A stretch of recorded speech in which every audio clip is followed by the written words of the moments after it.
6 p.m. I'm going to call the continued session of the Macon County Board of Commissioners to order. It's May 26th, 2020, and the primary purpose of tonight's meeting is to discuss the proposed budget for the 2020-2021 fiscal year.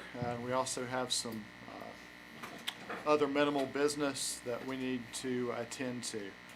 Chester, before we get going, can you provide us with those other two items? I think they're not on our agenda. We're going to do them as items 5A. Go ahead. I'm sorry, go ahead. One has to do with a revised resolution concerning the hospice house project. Okay, we'll make that 5A. And then the other is a revised contract with the Reed estate. Okay. Is that it? That's it. Anybody else have anything we need to discuss, commissioners? I'd like to make a recommendation to the planning board to review the telecommunication tower that's, where does that go? Let's put it under 5C. Mr. Chairman, Mr. Manager? if I could give a brief update on the CARES Act funding. We'll do that as D. CARES Act funding. Is there anything else that needs to be added to the agenda? Anybody else? Going once, going twice? Everybody happy? All right, let's move on. Update on tax software contract. Tax administrator? Mr. Chairman, before we do that, can I make one Yep, sorry, I announcement? completely slipped right by that. Unfortunately, it's a very sad announcement. We lost a member of the Macon County Sheriff's Department and his wife Saturday in a tragic accident. Deputy David Head and his wife were tragically killed Saturday afternoon right outside of Clayton, Georgia. They have 4 children. They were a blended family. Each had 2 children. Each one had a senior this year who's a senior at Highlands High School. And talked to the sheriff just before we came in. The funeral services will be Thursday, 11 o'clock, Scaly Mountain Fire Department. Now, we know that under the rules, because of COVID, a lot of us can't be there. But if you'll go to the sheriff's website or his new app that he has, or there's going to be a funding page set up where you can donate to help out this family and those children. David Head was a committed law enforcement officer for Macon County. His wife Dawn was a physical therapist in Highlands. If you didn't know David, he was a lot younger than some of us. We certainly know his family. And so our heart, our sympathies, and our prayers go out to that family. So if you can't go to the funeral, which a lot of us can, of course, but we can certainly give a little money to help benefit this family. So, Mr. Chairman, with that, I'd ask everyone to please go to the sheriff's webpage tomorrow. It'll be up later tonight, and have an opportunity to contribute what little we can do to benefit this family. So, thank you so much. Well said. Yeah, that's Thursday, the 28th. Yes, 11 o'clock. David was a good friend of mine. We've grown up, gosh, playing little league ball together and working together. He was actually a part of my landscaping team for about 1.5 years, and I can't tell you how many ball games we've sat and watched our kids play together. But it's a sad situation. But And just one follow-up that's really part of that, they did arrest a 22-year-old that was involved in the accident, and they charged him. He lost control of his vehicle and caused a multi-car crash. Unfortunately, David and Dawn lost their lives almost immediately in this crash. So that's no consolation to that family, just to give an update to those present and to this board. all right, got ahead of myself there. Sorry, Abby. That's okay. Update on tax software contract. Good evening. So, did everybody receive an email with the contract?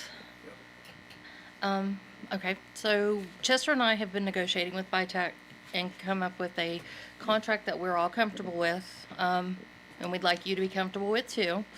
There has been one change to that contract since it was emailed to you.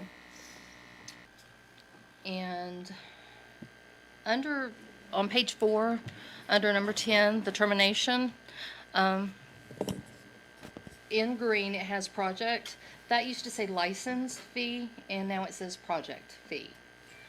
And while we're on this page, this is a big part of the changes that we made to this contract. One of the questions I believe Mr. Gillespie asked me was, do we think we will have to do this again in the next near future? And as part of this, Bitech has agreed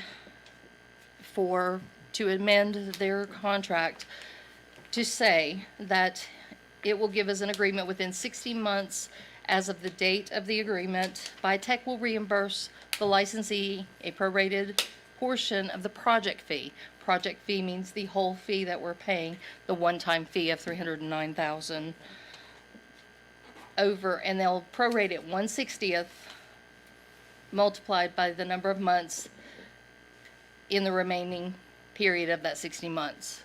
So anytime over that 60 months, if they ask to be released from the contract, they will reimburse us that amount. And that amount comes to $5,150.33 times the number of months that's remaining in the 60-month term. So we will get a portion of our project fees back if they do decide to terminate that contract. And that's over the 5-year term. And then that protection does go away.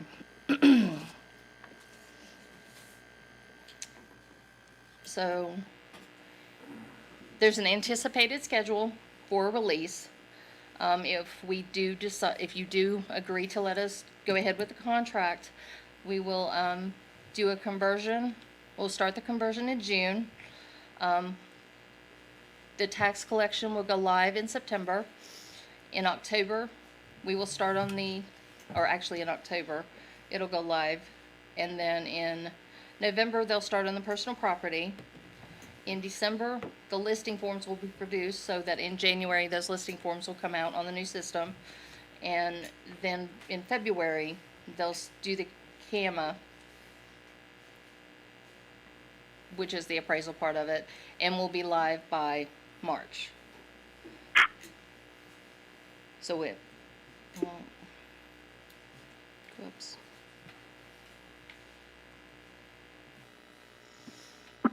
And these are the license fees that we'll have for the software that we will pay yearly, but it's broken down for the CAMA, the mobile window, the billing, and the collection.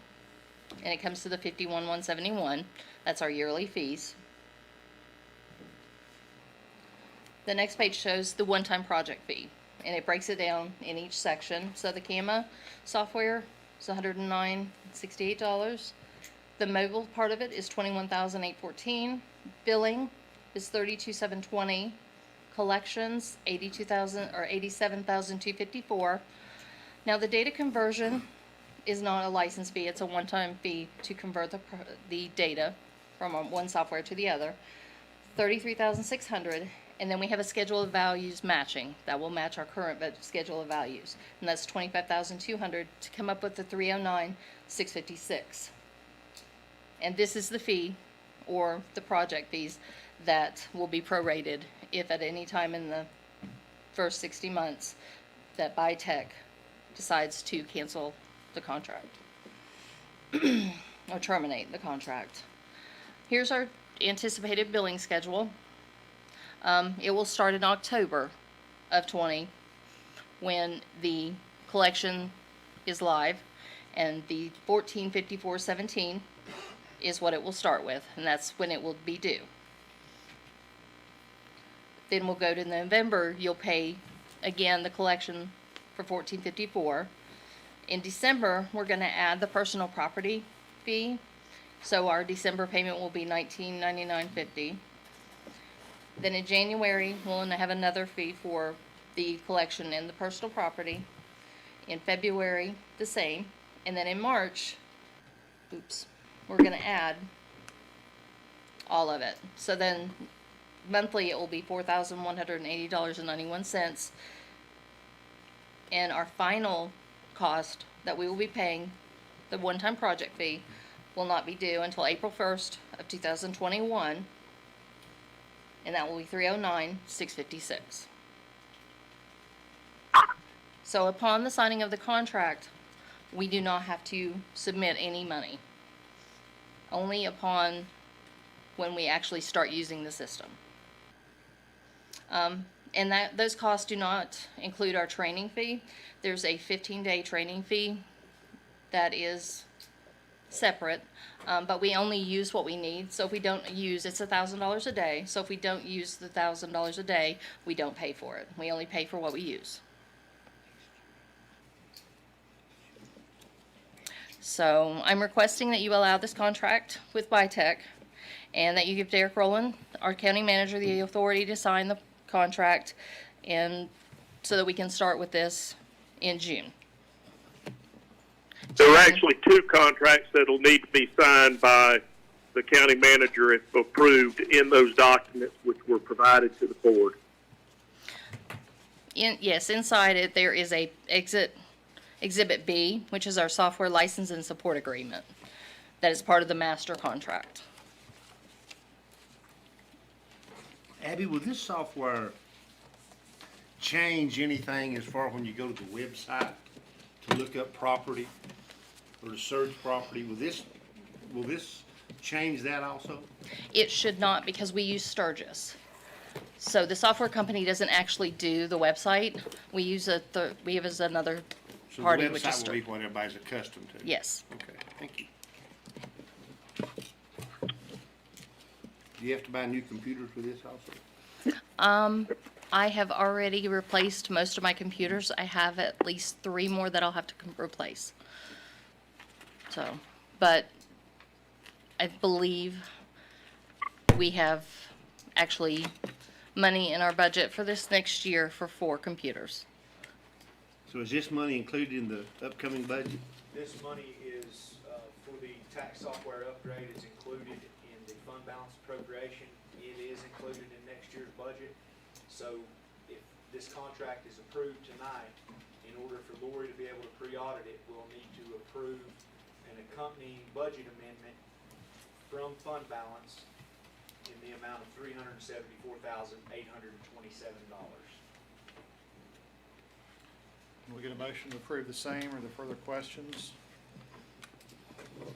Mr. Chairman, I'd move that we approve as requested, move forward with the contracts and with budget appropriation as referenced by the county manager. Second. I have a motion by Commissioner Gillespie, second by Commissioner Bill. Any further discussion? All in favor, signify by saying aye. Aye. Aye. Thank you, gentlemen. you. Much appreciated. Long overdue, Abby. Thank you. Yes, we are all very excited, to say the least. All right, we have update on the Macon Middle School project. Mr. Chairman, the School Liaison Committee, which consists of myself, Commissioner Shields, and, of course, from the school, Chairman Breedlove has been at our meetings, as has Board Member Mr. Goldsmith. We do have Dr. Baldwin here, and I'd asked Derek if you'll come up. We have met twice concerning the middle grade school project. Mr. Chairman, if I say anything wrong, Lori, you just correct me, Derek, or Mr. Shields can speak to it also. In conversation with our attorney and with Lori and with our manager and Dr. Baldwin and the liaison committee,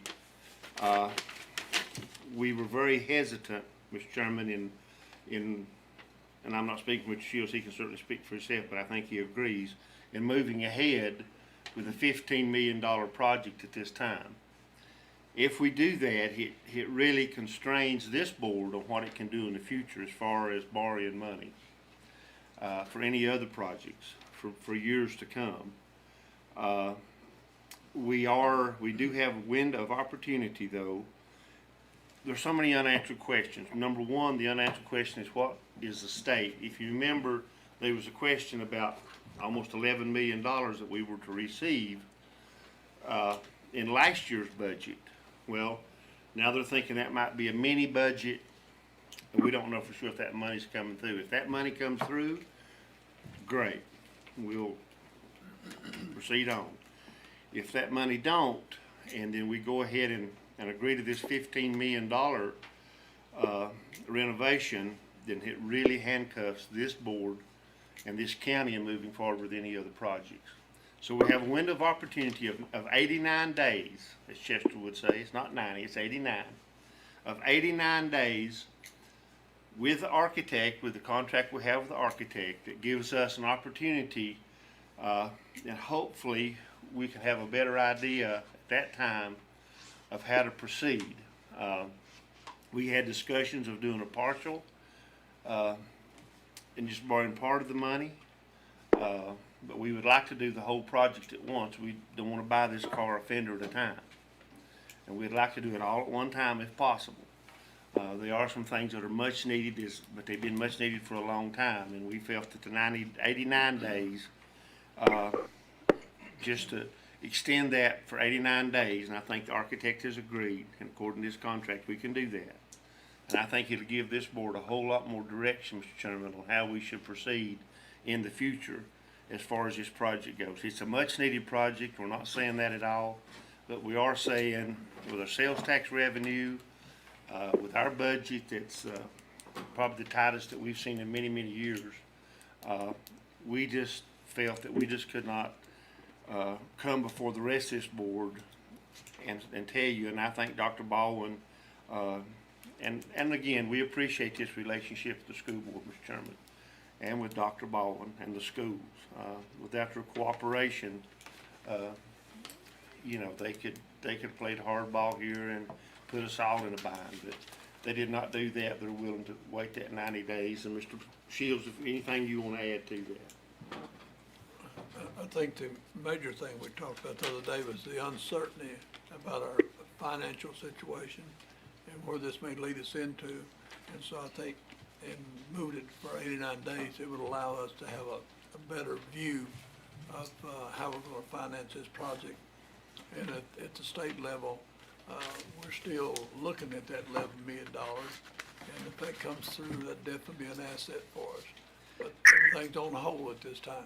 And there is a school bond. The legislature is looking at a separate school bond issue. They're meeting again this week. That is slanted toward rural schools. We don't know where that status is. It's not come out yet. If it does, that would be a benefit. So I think maybe in 90 days we'd have a whole lot clearer picture, Mr. Chairman, of where we're going. And so it's a recommendation of your liaison committee that we postpone any progress for 89 days, and that beginning date will be up to the county attorney and the county manager of when that 89 days will start. So Derek, anything you want to add to that? I think you hit the nail on the head.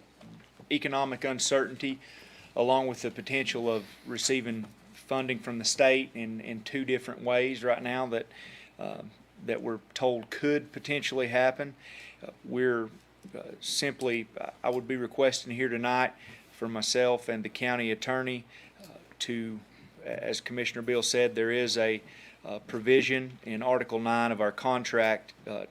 Article 9, Section 2 here states, if the owner suspends the project, the architect shall be compensated for services performed prior to the notice of such suspension. As we have said, the architect has pretty much finished up with the design phase and will now begin moving into a phase of preparing bid documents and kind of another separate segment of the project, getting ready to put that out to bid to contractors. So it is a clean, it offers us a clean, what I feel a clean stopping point. We're paid up in full to the architect right now for the design services rendered. So it's a logical breaking point. So I would be requesting here tonight to have further conversations with the architect on postponing that. It does say, when the project is resumed, the architect shall be compensated for expenses incurred in the interruption and resumption of the architect's services. It's like everything else. You know, it could come with a cost, but we feel it's a greater cost, as Commissioner Bill said, to move forward right now in these circumstances, strapping $15 million worth of debt on, and furthermore, to scale down a project, we wouldn't want to make that, we want to take advantage of a full renovation project. We feel like that's what's needed out there, and hopefully this grace period, this 89 days, will allow us some certainty to be brought to these things we've mentioned, and hopefully get a clearer picture, and in the end have a better final product. And Mr. Chairman, we're going to stress that if we do decide to move ahead now, if we, even in 90 days, if we don't get some help in that 15 million, and Lori can give you the chart, that what it does, it limits this county's borrowing ability for the next 5 to 7 years. If you're going to do any major projects, that will not be on the table if we have to borrow the money. So we want to make sure that this board understands that how we didn't come to this decision lightly. We met with Dr. Baldwin. He can certainly speak to it, and their board, and Lori, and Chester. We all talked about it, and we all agreed that this was the way to proceed. Thank you. Dr. Baldwin, any comments? No, sir, just, we understand the situation. Okay, thank you. Do you need a motion on that, Mr. Chairman, or do you think, do we need a motion on that? Chester, what Not do you think? Just a consensus? I do think the board needs to move in that direction, subject to whatever approval, if any, further approval needed by the Board of Education, and proceed to authorize the county manager with my assistance to discuss with the architect the what would be entailed and what sort of expenses would likely be associated with us essentially suspending their performance under this contract for this period of up to 89 days. So with that, Mr. Chairman, I make a motion that we suspend as of whatever day the county manager and the county attorney comes up with, and authorize the county manager to contact the architect and say we're suspending for 89 days. The school board will be notified of this decision, and Dr. Baldwin will certainly relay the wishes of this board to the school board. All right, we have a motion on the floor. Second. Motion by Commissioner Bill, second by Commissioner Shields. Any questions? All in favor? Aye. All right, thank you. Discussion regarding the recommended fiscal year budget. First item up is Otto Volunteer Fire Department. I'll take that one. I didn't let them know in time to be prepared. I did have a lunch with their chief about 2.5, 3 weeks ago, and let them know what we've always asked out of the departments, which is to get their community support, give the reasoning behind it, and we'll discuss it. I did let him know that this is a very, very tough year to be asking for an increase, considering the pandemic. But anyway, I just talked to him. He's going to be presenting to Chief Rollator. He'll be presenting at our June meeting with his background information. All right, item 11B, Macon County Schools, Dr. Baldwin.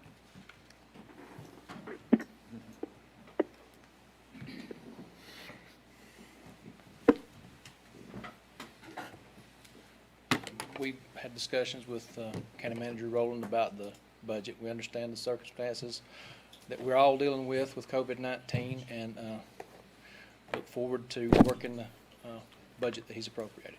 Okay. All right. I think you know, Dr. Baldwin, that we're here. We do, and we appreciate it. What Look about, forward. what about your fuel tank that we talked about the other day? Is that everything being taken care of there? I believe that it's on schedule to be completed or begun by June 1. They commence June 1. Okay. They will start on June 1? Yep. So you feel all right about it? We do. We'll have to work some things out. I was talking to Jack prior to the meeting. Part of the CARES Act funding, the $1 million that we're supposed to get over the next 2 years, we found out Thursday that 240,000 of that is designated for child nutrition, and it has to be spent by June the 30th. So we're trying to work out some way of delivering meals between now and when Angie can finalize payroll. Meet with the transportation director, child nutrition director, and Angie tomorrow to see what we can get worked out. But it's one of those loopholes that we have to. Will that last the rest of the summer? No, it would end. The money has to be spent by June the 30th. It's a tight spot. School is scheduled to start now, Chris, 17th 17th of August. of August, and as far as we know now. That's correct. I think We're you operating on the assumption that we're going to open August 17th. You came up with a graduation recommendation this morning. Yes, sir. It's a good time. I've seen it on the email. It's a good time. Sure. Yeah, go ahead. Nantahala will be conducting a graduation ceremony on June the 5th. Highlands, Union Academy, Macon Early College, and Franklin High School have all postponed their commencement ceremonies to August the 1st. Times to be determined, and all those are pending governor's executive order and state and local health requirements. Doc- Thank you. Dr. Baldwin, I've sat through a lot of budgets sitting up here, a lot of them, and I've never had that been that easy with schools before. So kudos to you. Well, it's not And our easy. county. I understand it wasn't, but I understand what y'all went through behind closed doors to try Sure, and make this work sure. and come to agreement. So Yeah. thank Well, y'all. We appreciate all that y'all do. Thank you. Any questions? All right. Thank you. Well, let me just say again, Mr. Chairman, we can't stress enough that, and not every county, believe me, has the relationship that we have with the superintendent and the school board. Agreed. And it's so important. That's about 26% of our budget, and they certainly realize we're all in this mess together, and that there are some needs that's going to come up as we go along in this school year, and we know that. Dr. Baldwin don't know what's going to happen in the future, and we don't either. So we do know that we can't let education stop because we got to keep it moving, whatever. So I just want to reiterate that we are thankful for our relationship with that board. Agreed. Agreed. Thank you. All right. Macon County Solid Waste. Mr. Chris Stahl, welcome. You got a timer? I actually don't have prepared comments. More or less, I will assume that you all have peaked my budget, and I wanted to be available to answer any questions or have any discussions regarding the requested fee increase. So, solidly in the You don't have crosshairs. to- I've heard the reasons, but you need to explain it. I'm sorry for the public. You're Sure. broadcasting live right now. So. Okay, well, no stress. So the solid waste, of course, we operate under our own budget as an enterprise fund. Our current availability fee is $95 a year. We are seeking an increase to $108 a year, which is basically $9 a month for the solid waste services. I sort of tried to give the board a heads up last year. Of course, this was prior to COVID and all that has wrought, but even prior to that, the recycling markets have sort of gone away, resulting in a projected lost revenue of in the neighborhood of $300,000. So what I've put together in this year's budget and what I tried to surmise for you gentlemen in this year's budget is sort of a breakdown of that $13 increase, where those funds would be going. The bulk of it is the loss of revenue due to sell of recyclables that aren't really worth much anymore. We do anticipate between $50,000 and $100,000 in revenue compared to $350 to $450 historically. Let me also point out for perspective that $1 on the availability fee is equivalent to $27,000 in revenue. So 650 times 27,000 is the shortfall. Wish I could do that in my head real quick. $200,000+. Skipping the next one just for a moment. Funding our e-waste program, which is also a mandated recycling program by the state, is $1 of this fee. The defunding of the scrap tire program, which is another mandated recycling program, is 63 cents. Wood waste grinding, we had a long-term contract and relationship with a local vendor to supply us with wood waste grinding. That is no longer available to us, and based on quotes solicited for one-time grinding, we foresee our cost of grinding going up significantly, potentially double what they are now. That results in an increase of $1.47. The $2.14 at the bottom, that's just general overhead, little bit here, a little bit there, kind of all added up. And then coming back up to the second one on the list, the $1.31.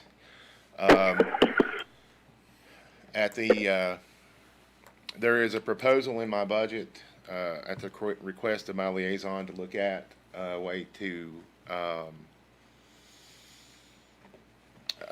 further recognize our convenience center staff as employees of the county. And so basically what I have done is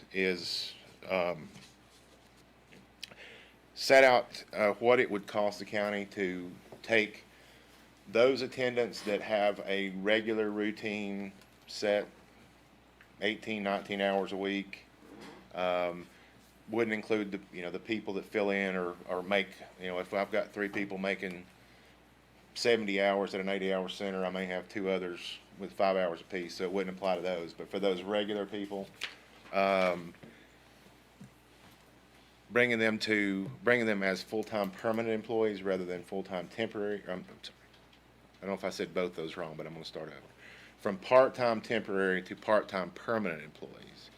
The significance of that would be on a 50% basis, 20 hours versus 40 hours, they would accrue leave, and they would also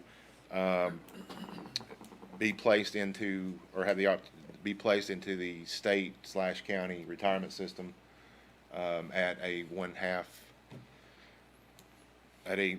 rate. Also would be eligible for any mid-year, 401k. I'm sorry, the county 401k system at 50%. So I don't have that finalized as far as shifting and shuffling employees, but if based on the number of hours that the convenience centers run, the cost of that program is estimated to be between $35,000 and $50,000 a year.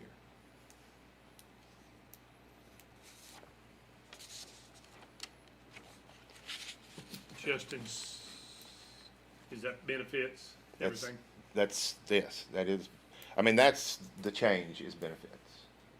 There's no monetary, there's no salary adjustment other than whatever may happen to county employees at large. many people are affected or including that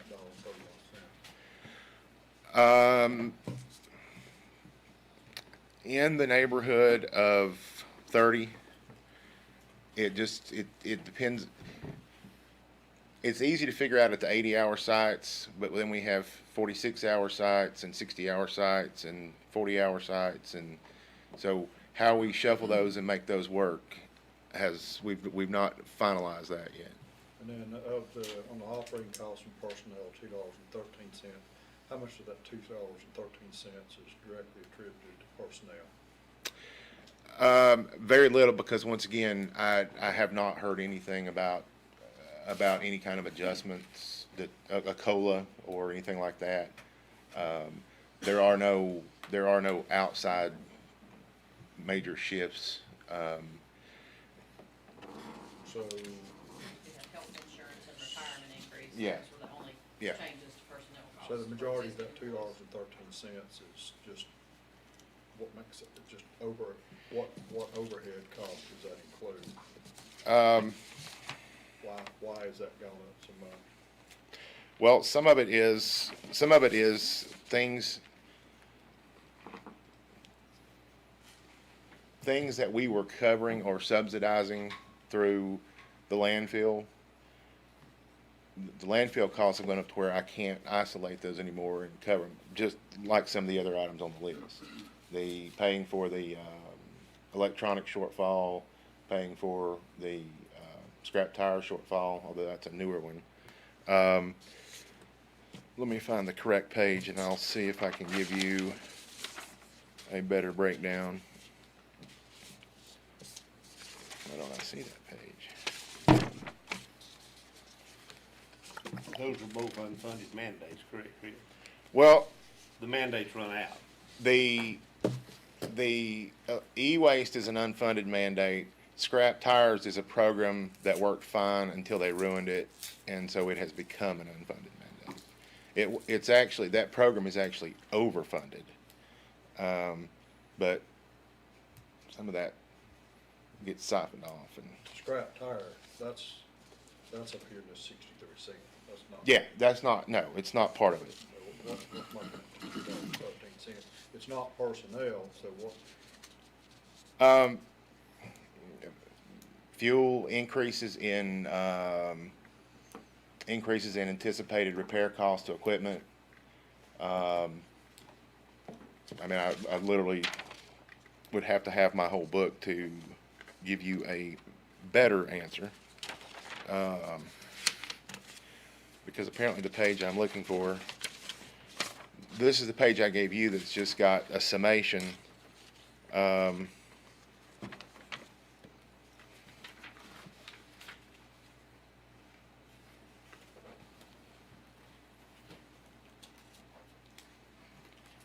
you wanna email that to me later. I'd be happy to. I guess, and here's my train of thought is when you type the stuff, and there's direct cost, you know, for the e-waste cycling system, recycle, you know, you type to something, then that's a hard cost that you identify. When you just lump it all into overhead, you know, and say, Well, again, it though, just costs more to yeah. do business for. Why is it costing more to do business this year than it did last year? And that would be easily trackable through the line item part of my budget, but I just don't have I just didn't bring the line item budget with me. And you're talking, and you probably have talked to us about this before, but I don't remember it, Chris. Usually, why are you, is it more advantageous or desirable, is it a better situation to use part-time with less hours than part-time with full hours? You mean moving to some full-time employees with part-timers making up the balance? Oh, thank you. I guess I'm thinking about from the employer's perspective. Well, Is it more desirable as an employee for me to have a part-time job, or is it more desirable for me to have full-time? I mean, frankly, for me as the manager, it would be more desirable to have fewer full-time employees. Because, as you're alluding to, a 40-hour week person has more invested, they've got more skin in the game, there's more value to them showing up, and taking ownership and pride in their site. However, if we made that move, there would be some additional costs, insurance. When I was laying out the benefits, insurance is not part of that. That would be probably the biggest, Lori, that's probably the biggest change if we went to full-time employees. Oh, yeah. Yeah. It's very expensive. Secondly, I would also have to lay off 25 people, which is seen as not ultimately ideal. But the big thing is just when you add insurance on top of the other benefits, I mean, figuring benefits at half price, 2 at half price versus 1 at full price is the same money. I get that, but it's throwing the insurance in that really kicks the price tag up. What does the county contribute to a full-time employee with? For health insurance? Yes. Give me just a minute. I was trying to find the retirement increase for your budget and the health insurance increase for your budget. Let's see, health insurance. So, Chris, about, Yes, sir. I don't know, a year and a half ago, Mm-hmm. a year or two, I don't remember, we had some folks that worked with you come in and express some concerns that they had in regards to what they're being paid. Sure. And you provided us a list, I never had names on it, but it had a list of what folks were being paid. Mm-hmm. If you were to provide that list to us today, does it look significantly different than it did then? Are you saying the list prior to the changes we made last year or subsequent to the changes we made last year? The list that you sent us, Okay. if I go through and dig that one up, and I do have it, and you printed one just like that one, Mm-hmm. again, with the current salaries, is there a significant difference? Yes. $1 an hour, wasn't it? Well, that was the minimum, was $1 an hour. In other words, you got us from $7.50 to $8.50 as the minimum. I I didn't mean. wish I had that sheet in front of me. I know we raised the minimum. I can't remember if we raised it to $8.50 or not, but there is a minimum.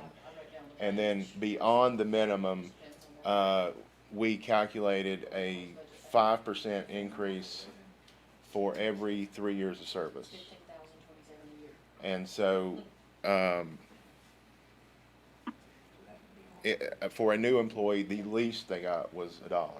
Some employees that have been with us 15, 20 years might have gotten $3 or $4 an hour at 20 hours a week. But what I proposed to you last year was implemented in last year's budget. Could you send us that spreadsheet showing that? Sure, happy to. I'm gonna need a pen, because now there's 2 things you want.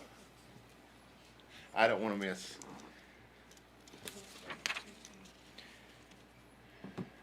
Yeah, the I health didn't mean to insurance, interrupt you there, Carl. You had a thought wave going. $15,027. Oh, I didn't mean to interrupt you there when you. no. I guess we've had discussions about this, and, hopefully I've been pretty outspoken about it, and I still very strongly believe that, the folks that man those recycling centers is some of the most important folks that we have, because there are so many, certainly not today, but. They're the only group of county employees that meet every citizen normal on a year, weekly there's- basis. They're meeting our taxpayers that are here I agree. every day. They're meeting those folks that's coming through for the weekend. And I think I can't overemphasize how important I think it is to have those recycling centers look good, and have those employees look good, and make sure those employees are getting what they need and paid what they should be, a fair wage. Because, I mean, they're Jimmy Tate's personal representative. Right. No, that and if I haven't said it, I very much appreciate the interest that you have taken in those employees. they went overlooked for too long. And I appreciate the changes that I've been asked to make. I've welcomed, I do continue to welcome. If you want to bump it up a few more dollars on the availability fee, we'll do more. Again, they are the face of this county, in my opinion.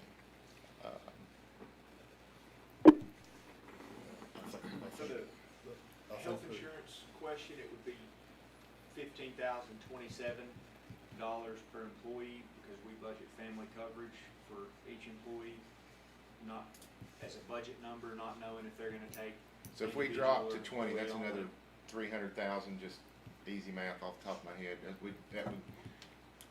To go from 40 part-time permanent to 20 full-time permanent, wouldn't, the insurance would change this figure, this $35,000 to $50,000 by an extra 300,000. And the net would not save any hours from doing that. No. Unless you want to talk about reducing hours at centers, and you never want to talk about that. Chris, what's your budget balance? What is the balance of the enterprise fund as of June? I can't find that. His fund balance, The fund, well, no, what does he have in his balance in the enterprise fund? that's what I'm talking about, his fund Yeah. balance. I don't know off the top of my head, but I will say this. Every year, we have to set aside money for closing of the current sale, which is Right. about to do, which is very costly. And then we have 20 years, right? 30. Of post-closure costs. Right. And remediation, and he's opened a new sale, so we're gonna have to start putting aside money for that. And Was that's- it $1,050? No, so It's if you not looked at enough. if you looked at in enterprise funds, it's called retained assets, I believe, instead of fund balance. But if you looked at my retained assets, you would probably see a neighborhood of $8 million. Not sitting in retained assets, because it backs out all of your liabilities of post-closure. Okay.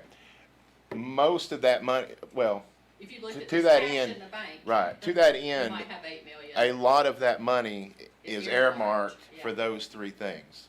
Closure, post-closure care, and then what used to be called remediation is now called PACA. But you budget that in your budget, correct? Yes. Okay.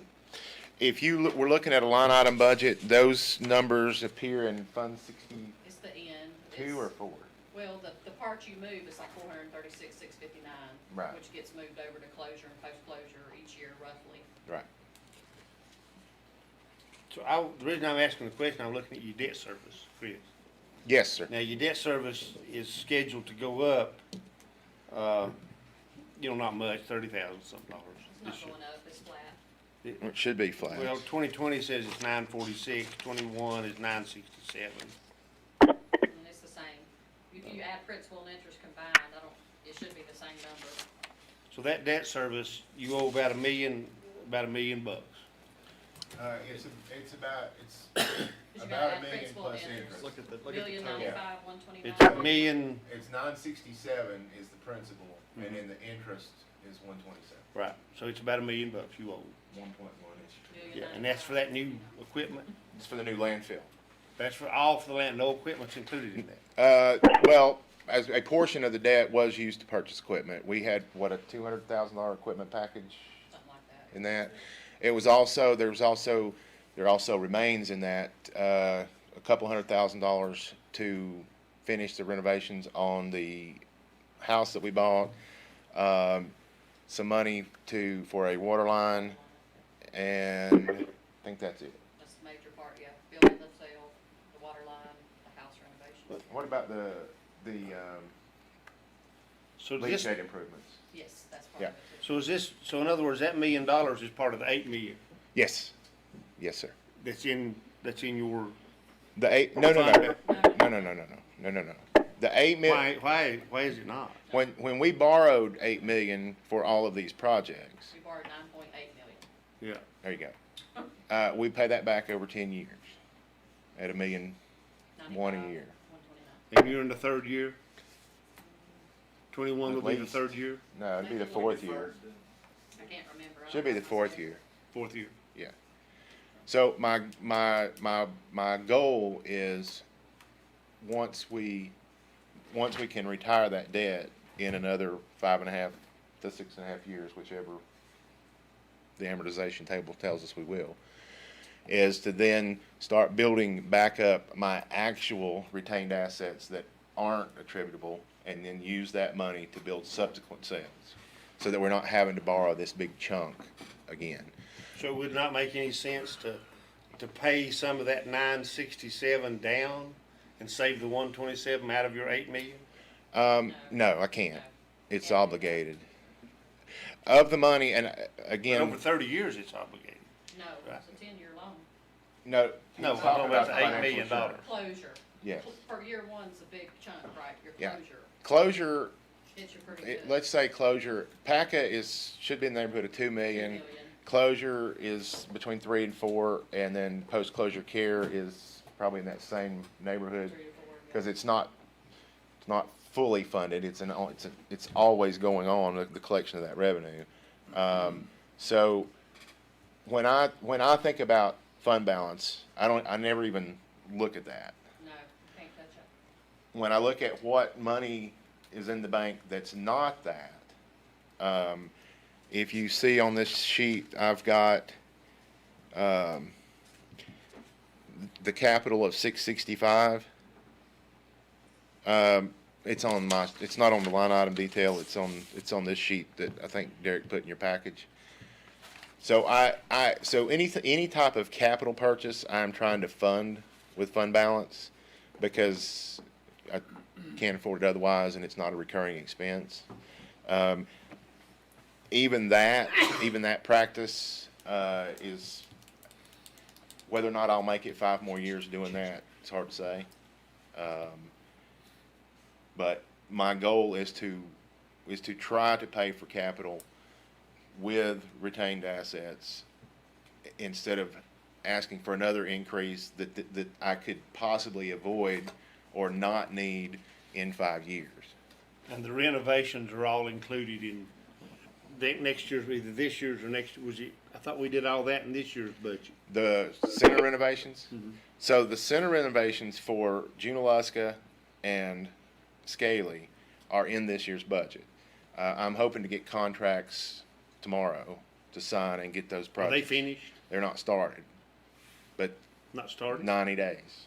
Hopefully in 90 days they will be done. What's been such a delay, Chris? Several things, changes, approvals, working out the details, especially on the entrance and exits, having DOT look at that and review it. Nantahala expected. Yeah.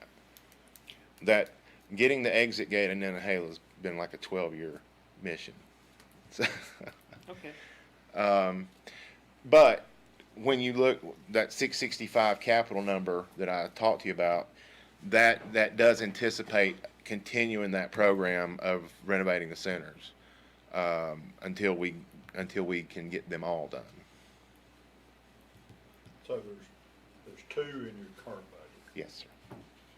and how many is in your proposed budget? 2. So you're doing 2 a year. Trying to do 2 a year. Now, there are some wild cards in that. If we were to all of a sudden magically find some property to move Highlands Road, that might take all that money and more, but that would be a top priority. It is still, we still don't know if we're going to move the Carson Center. We were in discussions with a property owner about relocating the Carson Center to another site, terrific site. The property owner sort of stopped talking for a while and then started talking again right before COVID hit, so we haven't been able to have a sit-down meeting with them. But obviously, if a land purchase becomes part of any of these conversations, that sort of jumps to the front of the line on getting the money. Will this site at the Carson Center be out of the floodway, the floodplain? Largely. More so than the one now. Okay. Any other questions? Go. This is unrelated to budget. Oh. Who's the recycling center? Whose responsibility is maintenance? Maintenance? I mean, Whose responsibility, specifically, whose responsibility is it to, do some weed eating around it and where all the honeysuckle and everything's growing through the fences and draping over? I have a maintenance person that is assigned to convenience, mowing, the convenience centers, general upkeep, heavier duty stuff. I mean, if we needed the long lawn mower, we might either get maintenance to do that or borrow the mower from maintenance. Just it depends on the nature, but just general, keeping the place mowed is, I have a maintenance person.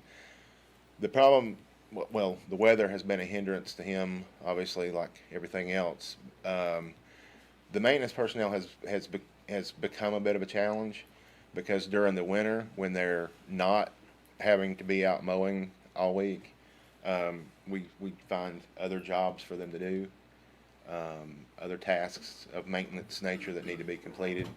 And what has happened over the years is every winter we kind of add more on, and then every summer we kind of still expect them to do that. So we've got a couple of guys at the landfill, a day here, a day there, that will go and help try to stay caught up. But it's a one-man crew that's assigned to it. Well, I don't know why I've become interested in this, but I've benefited getting to ride around Western North Carolina through work, and I'll go out of my way to look at the convenience centers. And I struggle with why some are incredibly more well-maintained than others. Are you talking locally or as you travel? As I travel. Okay. About everybody's looks better than ours. So, and I have properties that I have to maintain, and I appreciate what you're saying about the rain, but we run a bush axe in the rain just like on a pretty day. Mhm. So, Well, I'm not saying we can't- he's not we can't- working. We can't spray Roundup and do things like Right. that, but I just don't understand why we can't get those convenience centers where they look presentable. Well, I don't disagree. It's like I said, it's a catch as catch can for the most part. We're only just now going in. I mean, those centers were all put in late '80s, early '90s, when we had to have staff centers, and they were all just kind of chunked in, and they've kind of been there. There's a lot I don't like about our centers. Outside of just generally trying to keep them passable and roadways travelable by two-wheel drive vehicles, the program that we are into now of trying to renovate the centers, eliminating trailers, eliminating handrails, full-on redesigns, landscaping, I mean, taking a new look at this being a community asset and not just something that was plunked down there 30 years ago is what we're trying to move towards. Chris, could I make a suggestion? Yes, sir. Telling you what to do. Just take a day and go to every one of them and make your maintenance man a list. You ever do that? I do that, yes, sir. When's the last time you done that? Probably like back in the winter. Yeah, I believe I'd go back and just give him a good list. Okey doke. Just, I know they're not what we need, but we just got through saying every citizen goes to them. So. Absolutely. Paul, got some questions? Yeah, I appreciate that they're finally getting some recognition as county employees, and we want to keep working on that. This is not the end. Yes, This sir. is the beginning of fully recognizing. Now, as far as recycling goes, a lot of this, I'm not happy with 8 or 9% increase in any fee over a year's time. Yes, sir. It's only $1 a month, Yes, sir. and it's good service we get for that $9 a month that we pay for garbage disposal. Recycling, are we losing money on recycling? Yes, sir. Other than what's reflected in this? I mean, Yes, outside, I mean, this is, the dollar figure you see there is just to replace lost revenue. Does not represent the full cost accounting of running the recycling program. what are our options to stop losing money? Stop recycling, bury it. Bury it? Yes, sir. But is that gonna be more costly than recycling when we fill up our center too soon? Well, I mean, there's a lot of valid arguments to be made on either side. Yes, if we were putting recyclables in the landfill, it would use the landfill up faster. But the per unit cost of a landfill versus the per unit cost of recycling is cheaper. So I don't so much buy that argument. I mean, yes, I'm filling it up faster, but I can build another one cheaper than I can do what I'm doing over here. Not anti-recycling, not saying we shouldn't, just saying that part of the math I don't think works anymore. Recycling is driven a lot by citizen demand. It's driven a lot by state mandates. We have to recycle aluminum cans, plastic bottles, well, it's a list about this long, wooden pallets, oysters if we were at the coast. There's a long list of items that we have to recycle. So to say, let's just not do that anymore, if we're still gonna do the mandated stuff, there's no reason not to try to help the margins and take the other stuff too, you know. And save our landfill. And save the landfill. And I mean, if we're pulling in a trailer that's got to have 5 commodities on it and it has 10 commodities, well, there's no increased cost. I mean, you know, we're going to have to do it. And that's outside of white goods and scrap tires and e-waste. Those are kind of separate programs. I'm just talking about your plastics, your glass.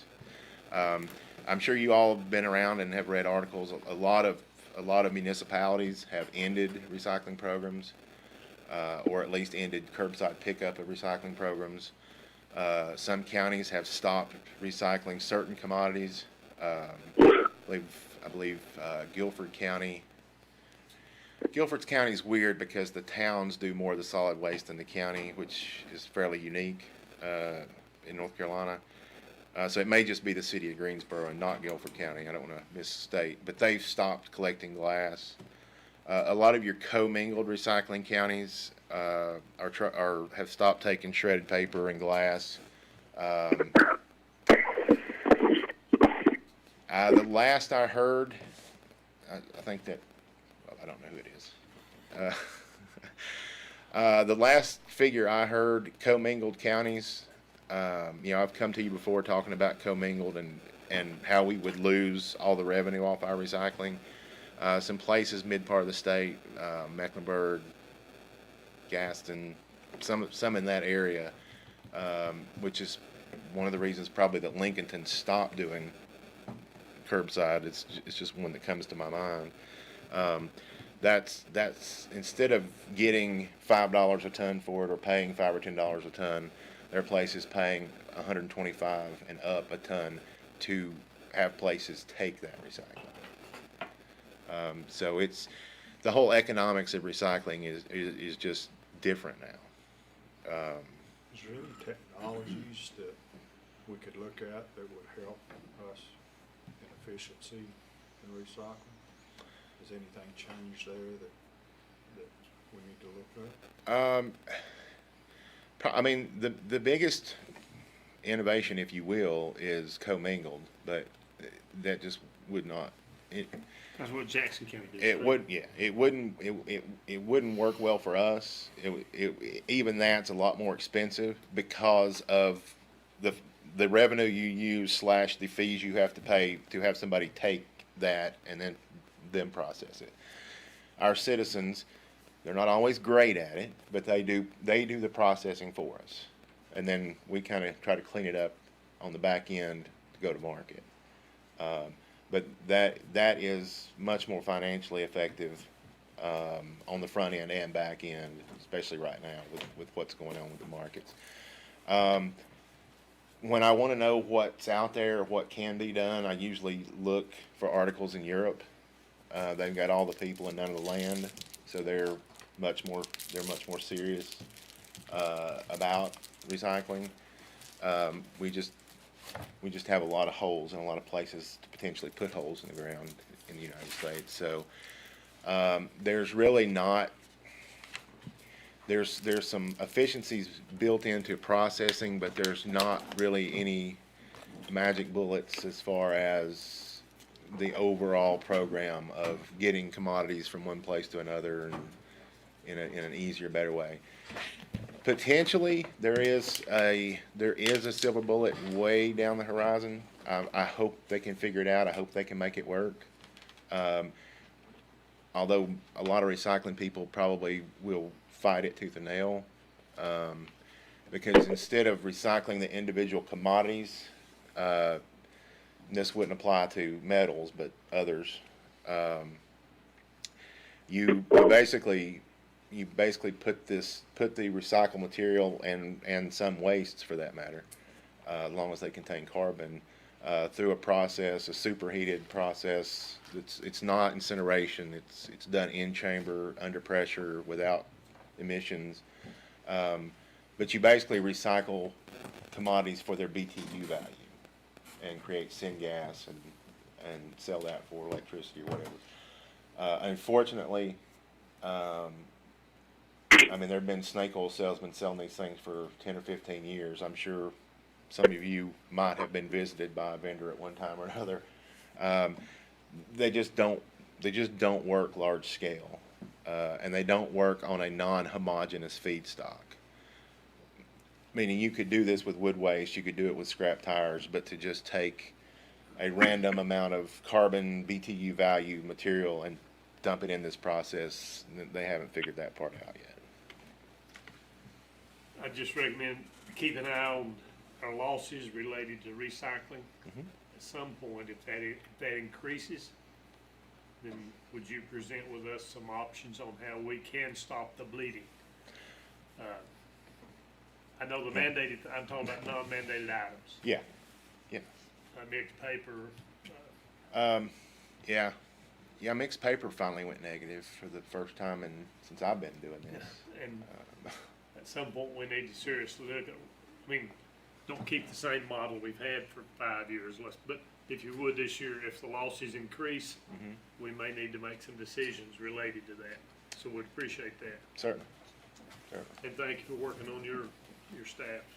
We just gotta keep bringing them up. All right, Chris, my question.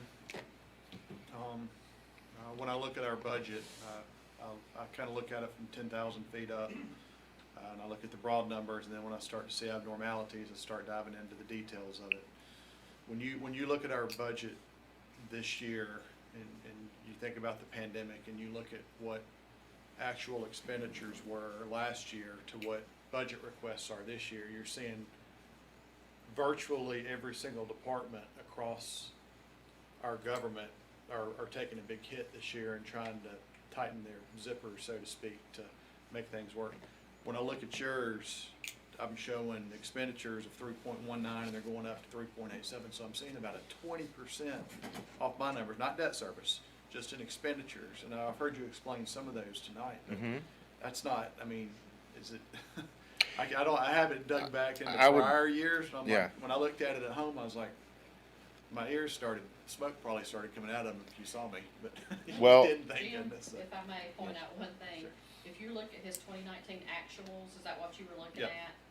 With him being an enterprise fund, at year end, I make entries where his principal gets backed out.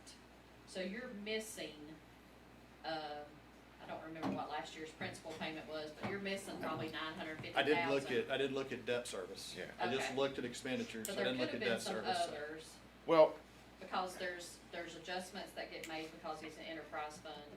I don't know if there's any more, so. as I look at, again, without going through every detail line item, which I could now because I have that, I show in operating budget, meaning, well, everything that's not capital, I'm showing an increase of $205,000. I'm also showing a likewise $218,000 decrease in capital. So my budget is actually down just a hair. Because the financial assurance numbers, the bond debt, are the same. The big crippler is the revenues, that have dropped 300,000. I think that is in a nutshell. I think Derek might have put that in the budget. It was probably in here. I was just looking at numbers, like, for example, Macon County landfill phase 1 and 2, you spent $600,000 last year. Let me get to that. So that's 4720. Okay. Yep. So you spent, the actuals, which what I'm showing you spent $600,208, and then this year you're requesting $721,000. And I mean, I don't know I go down here and I look at the details, and a lot of it comes with trust with us that you're managing those funds. Well, I've really never tried to make a secret of this. Historically, I don't have small O's. If I have a piece of equipment lose an undercarriage or catch on fire or something, that's a couple $100,000. I have always tried to build my budgets to cover some unanticipated events without being in here every month asking for change orders. At the same token, my trade-off to you gentlemen has always been, if I don't need it, I don't spend it. Now, over about a 15-year period, I was able to grow my non-assigned fund balance up to over $2 million. Now, we have spent that buying equipment. We have spent that doing these center renovations. I haven't asked Lori in a while, so I don't know what that number is now. Again, I'm hoping there's 600,000 in there because that's what I've budgeted this year. But, you know, for me to, my promise to you is, if I ask for 721 and I need 650 instead, that 61,000 is either going to be placed somewhere else for something I didn't anticipate, I didn't see coming, or it's going to go into retained assets. I've never like looked at the end of the year and said, hey, I got $200,000, let's buy stuff, let's spend it. I'm definitely not accusing you of that, Chris. I'm not trying not to suggest that. I hope you didn't take it that way. But I guess my point is that you see the rest of the county tightening their belt, and I see your budget increase. And Well, then you're asking for an increase. let me Their say- tax- I know it's a very minimal increase. It's $1 a month. It isn't much, or less than that. Well, let me say this also, because there is another big contributor, and you've been here, you may all have, but I know you've been here this long. If you remember, when we took on this debt, I increased my fees from 72 to 95. Seems I don't right. remember this, but it was close. That sounds right. And at that time, I think I explained to y'all, that's about $400,000 in revenue. The other 600, and just playing with easy numbers, it's not exact. The other 600 I pulled from my operating budget. I probably was over aggressive in how much I cut, but when I took $600,000 out of my operating budget 3-4 years ago, I didn't leave anything. So there's nowhere left for me to cut. I mean, $600,000 was a huge cut. You didn't get to see it. What you saw was an increase of 400,000, but you saw an increase of 400,000 on $1 million and $1,095,000 bond debt. And so it's my over aggressiveness of trying to keep fees low at that time has come home to roost. Sure. Okay. Thank you. Any further questions? Just I put this together today. Look at it at your leisure. We certainly don't have to take time to talk about it now, but, I looked at availability fees and tipping fees. I picked them in 3 categories. 1, similar size counties. 2, similar location counties. And 3, counties that are at the top of the list in recycling. I'm sitting here telling you recycling's a big part of this, so I thought it made sense to compare us to other counties that were in the top tier of recycling like we are. So you have those in front of you. I'm happy to answer any, you know what, I gave every one of mine out, so if you have questions, hold them.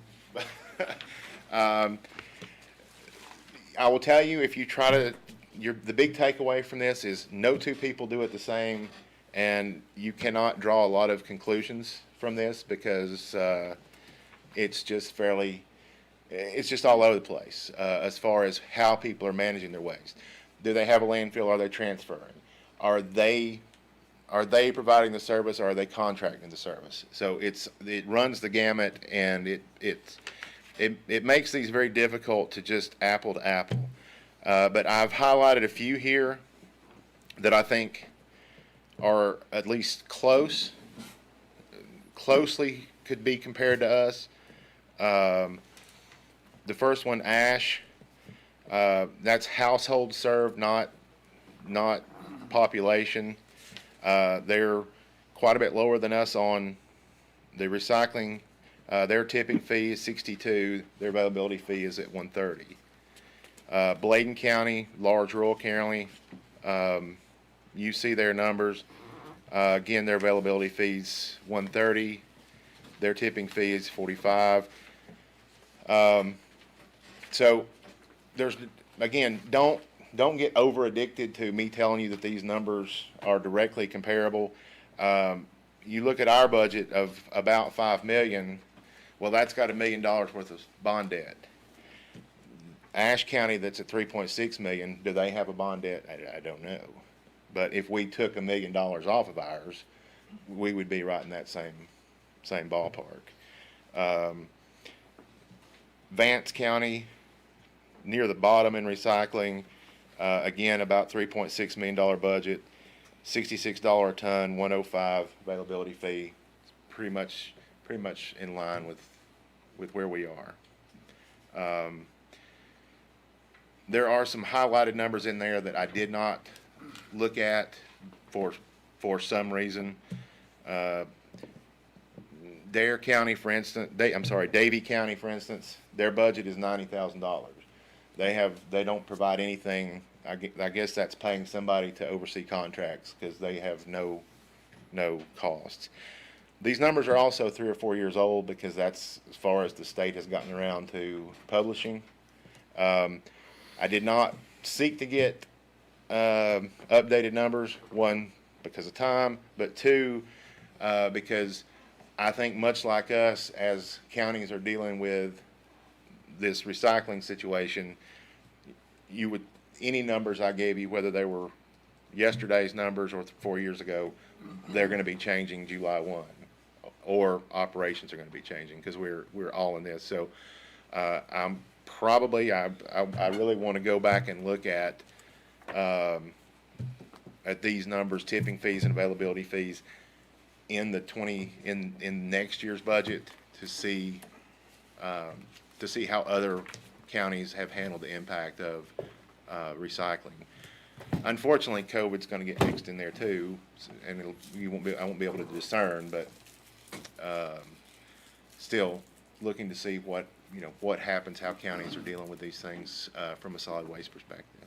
So Chris, if we look at Macon and Jackson, it's basically the same number of households served. Yes, sir. Jackson's a transfer station. They're hauling to, Homer or Ball Ground, I can't remember. so it certainly wouldn't cost any more to haul it from Macon County to Jackson County. So, But that number's not right. What? This number, that's $84. No, well, I want to tell you, there's a star by that number. And I'm glad you asked because that's an important thing. Number one, number's a little bit old, Number two, all these red numbers, I suspect, are not exactly kosher from a legislative perspective. One thing that Jackson County does, and they're our neighbors, I just happen to know this. They do have one fee, it's $84. But based on the number of bedrooms you have, based on if you are a certain type of commercial establishment or a different type of commercial establishment, you may get 2, 3, up to 12 of these fees per property.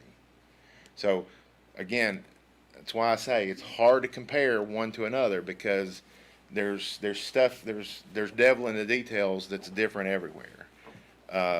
So that $84, if you're a Walmart, that may be $840. If you're a restaurant, that may be 400 and whatever a multiple of 84 is. It's the base rate. Yeah, it's all the same rate. It's just how many times it gets applied. And the thing about that transfer deal, all you gotta do is talk to our neighbor to the west of us, and they'll tell you that they're down to 1-year contracts. Yeah. And in that contract, they can boost that price per ton with a 30-day notice. Right. So, if you look, they don't even have availability fees, because they don't know what it is. I know it's 20-something% of their tax rate. Well, and if you look in this far right column, anybody that says general, you can't compare them to us at all, because they're getting ad valorem tax help into their program. Some places say they're enterprise, but I don't think so. And this second one that's highlighted, they say they're not enterprise, but they look a lot like enterprise to me. Thank you, Chris. We're glad we got a landfill, Chris. There's got 36 counties listed. You have only 10 landfills. I think that's close to 40%? Well, there's 35 or 40 in the state, but maybe less than half of those are county owned. And what if, like, here locally, the state of Georgia picks up the phone and says, no more out-of-state garbage? Well, they can, or they would have. South Carolina tried a few years ago,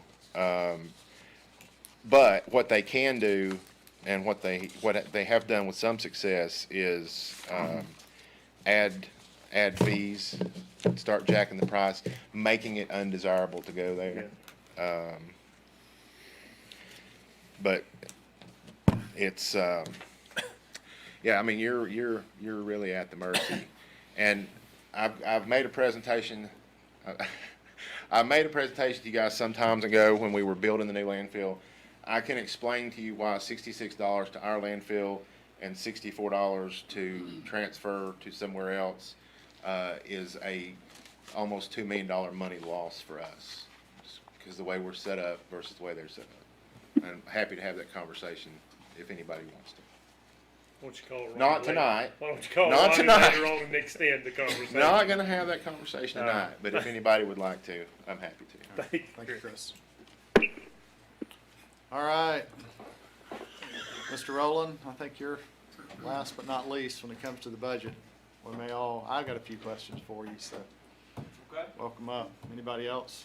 We'll I just have move one. on. I guess this is the time to ask or point out any questions on why you.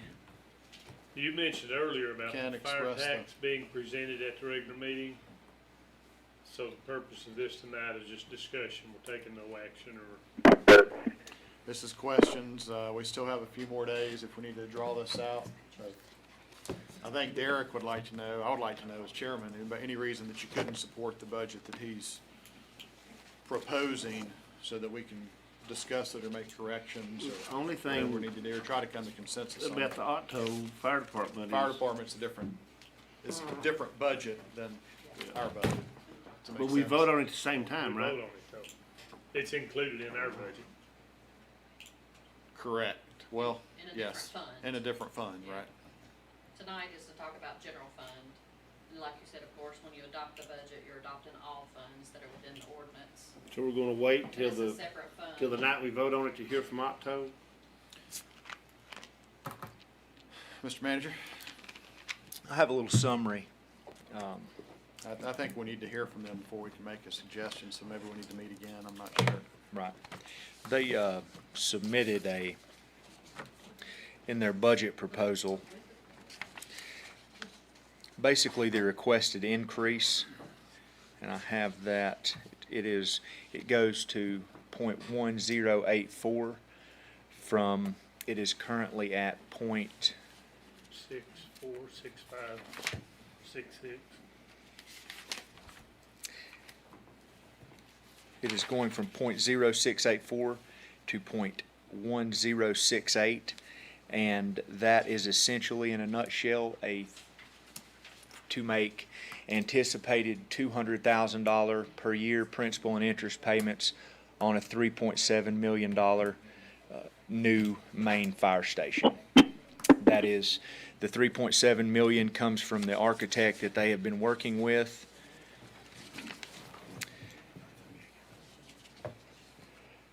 They have been able to, out of that 200,000, been able to gain 15,000 from within their current budget, leaving 185,000 a year that needs to be financed. So essentially, that increase that I just mentioned from .068 to .106 will go towards offsetting the principal and interest cost for that capital improvement, which again is a new fire station. So that is essentially what Otto is requesting, and I assume that as the chairman, I think he has met with them, and as he mentioned, and they'll be going and getting feedback from their community and whatnot, and sharing that with us when they come in here. But just so you can be thinking about it until then, that is the request in a nutshell. Yeah. Is that what's in here? Is that the letter that's in the It's in the document? same Yeah. one that's in the documents. You probably send your book. 3.7 million? I can't remember all. Yes, 3.712. If you read the letter, you'll see in there that he says that, how many years ago, based on conversation with building firms, we see the 5 years ago, the same building was quoted at 1.5 million.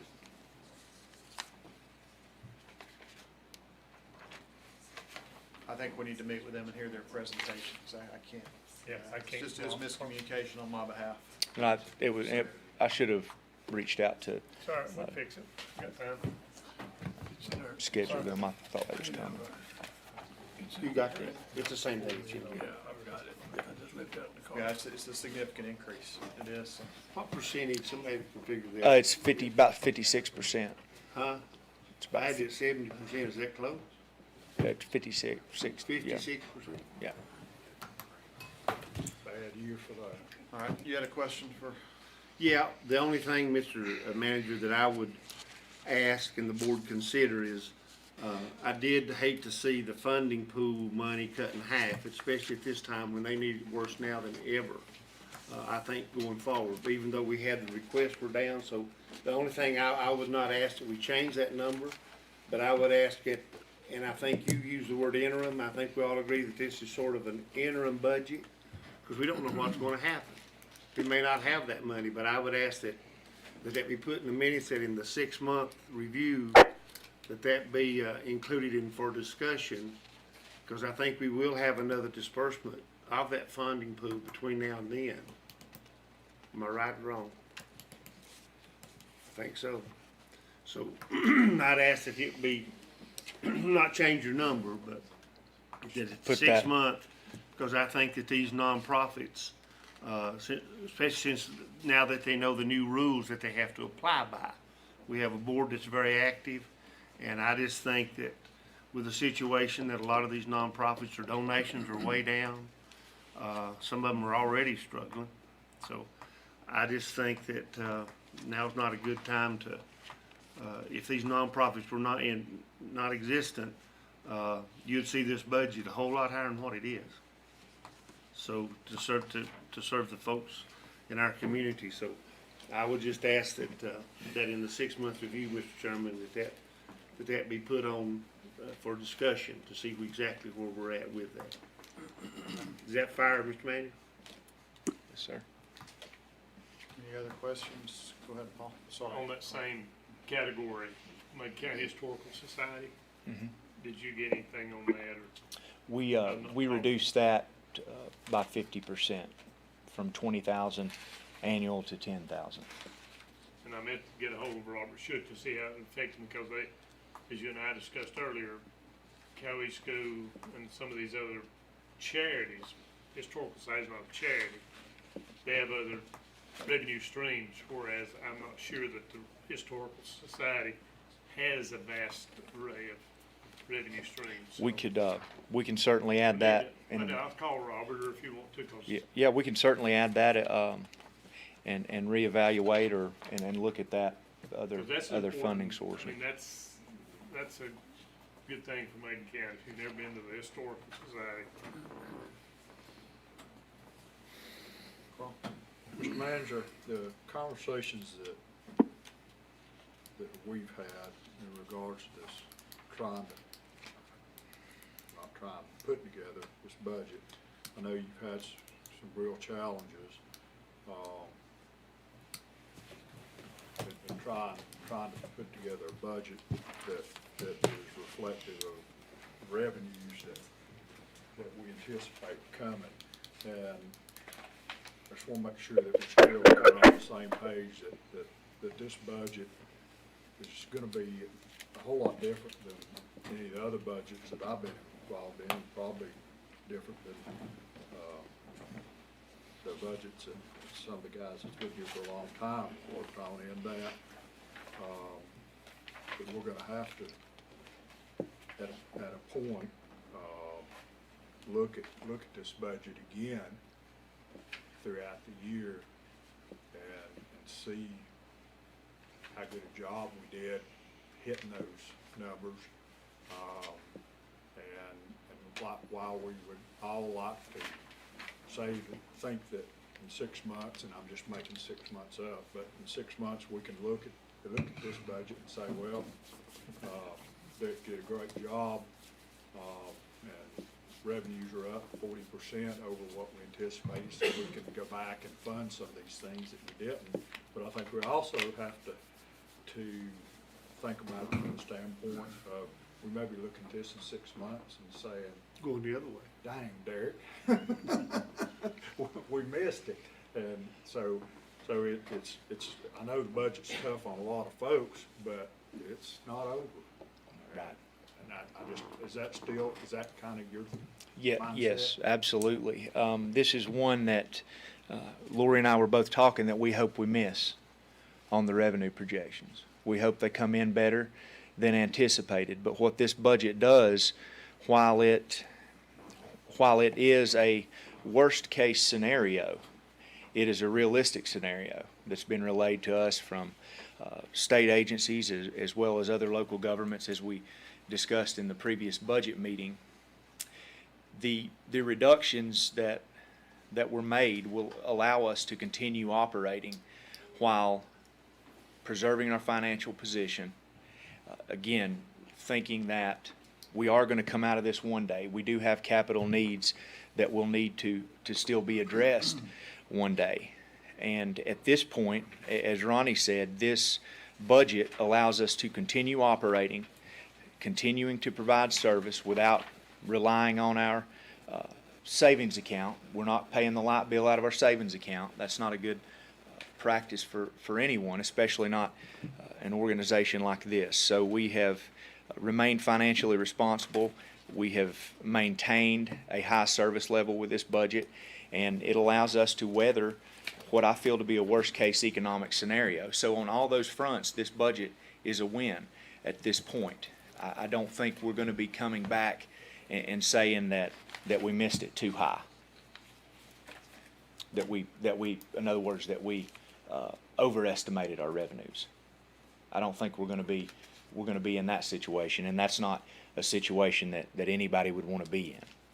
So we have taken a conservative approach, as we have year in and year out, recognizing the uncertainty, recognizing how important the services that we provide are, and in doing that, we've been able to give you a budget that allows us to continue being able to take steps to move this organization forward. While they're not the steps that we envisioned to start this budget process, they are nonetheless. It takes an unfortunate situation that none of us saw coming and allows this organization to continue moving forward through that.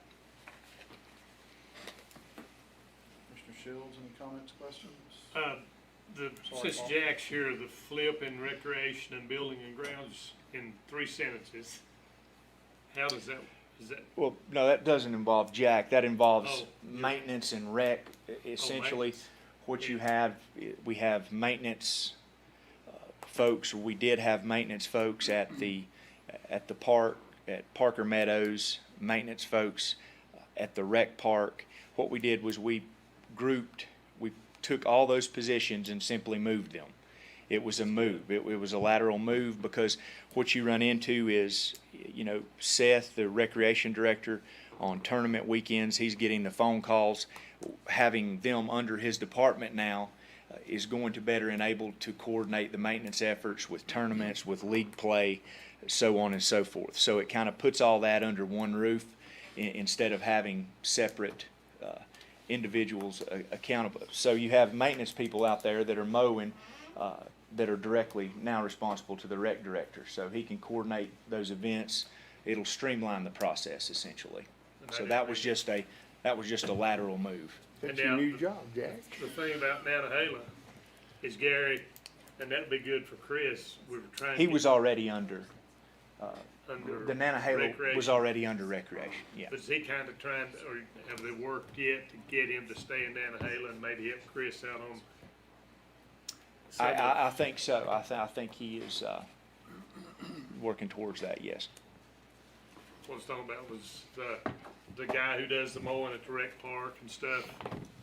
And you and I talked about that. He would do the landfill or the convenience centers over there. Are you talking about Nantahala? Yeah, Yeah, well, historically, when we've gone over there and mowed the convenience center, we've also mowed the, what is it, fire department, the EMS station. I think that might have changed last year, but that's okay, we how was it trying to had get one guy to stay in Nantahala. He could stay busy over there Yeah, with the convenience Yeah, I center, think we- EMS. yeah, I think we flipped that. Yeah. Any other questions? Thank you, Lori, again, Derek, for what, it's not been an easy budget, ain't easy budget for nobody, but, we hope you're wrong too. We hope you're wrong, like Carl said, we hope you're wrong the other way. If we're wrong to the bad, We're in, then we've got big problems. We're gonna bounce back. We'll get a Republican governor this year. Thank you, Derek. I imagine besides your very first budget, this is probably the most difficult, and they're completely different regards for different reasons. A lot of similarities. Thank you, and Lori and y'all's teams for getting this put together. I know a lot of difficult decisions were made and some tough discussions were had, and had to come to consensus. And even Dr. Baldwin tonight, that was just a prime example of working through some shortfalls there, so thank y'all. Any other further questions or comments? So I think the only thing outstanding that I'm hearing from this board is the Otto Fire Department. And, Yes, sir. we've got it, Derek, now. Do we need to adjourn this or recess this meeting, or how are we gonna? It's do that? however you would want to Well, we're handle going it. through these next items. what's Why don't you our think next about it? meeting's So, on the 5th, right? Ninth. the 9th. 9. We're supposed to, I'm trying to approve the budget that night. But that's when we gotta vote. You wanna look at the calendar, Yeah. Mr. Chairman? Throw nothing in there next week. We'll do it. Well, the You other gotta thing we could do is could we move that budget to the following Tuesday, approval on that? I don't know how to handle this, so I just hate it happening, so. Here you go, Mr. Chairman. I got it Yeah, right here. yeah, I mean, we certainly could. I'm up, why don't you think about it while we get through these next 4 items here and Okay. give us a recommendation on what you think we should do, whether we should meet with them prior or meet with them on the 9th. Next Tuesday's on the 2nd. Yes. Do you have to notify? You have to give? Not, if we recess this meeting until next Tuesday, we'll be fine with, we can publish the notice and have the appropriate, Okay. everything put out. All right, Lori, consideration of budget amendments 279 and 282 through 282. I think those Sorry. are in your packet, they're just insurance monies we've received and then it get appropriated to, of course, I'll be coming to you June 9th with my year-end amendment and wrapping up the year, so these are. Can we get a motion to approve the budget amendments? So moved. Motion. Motion by Commissioner Gillespie, second by Commissioner Bill, all in favor? Aye. Item 5A, Chester, you're up. The revised resolution with the hospice house. Yes, Bill, at your May 14 meeting, you passed a resolution concerning the grant from Commerce. And after passing that resolution, I received information that the Four Seasons Group is actually doing business under a little different name that they had given me. So I have prepared a revised resolution that's correct. I'll explain it. So just to rephrase, Chester, we're having difficulty hearing you, but what I'm going to state is that after we approve the resolution with the hospice house, you find out that they're doing business under a different name. And so the contract just has a different name that they're now doing business under and recognized by the state, correct? In a nutshell, they took an assumed name, and then they changed that assumed name, and basically failed to give me the new name. So we are correcting it to pick up the new assumed name. So nothing else has changed other than the name. And adding Inc. to their technical corporate name. Okay. Motion to change the name, Mr. Chairman. All right. We got a motion by Commissioner Bill to change the name and approve the resolution. Second. Second by Commissioner Shields. All in favor? Aye. All right. Item 5B, revised contract with the Reed Estate. That is a matter of correcting a typographical error and simply advancing some dates on that. Motion to approve. We got a motion by Commissioner Higdon, second by Commissioner Gillespie. All in favor? Aye. Aye.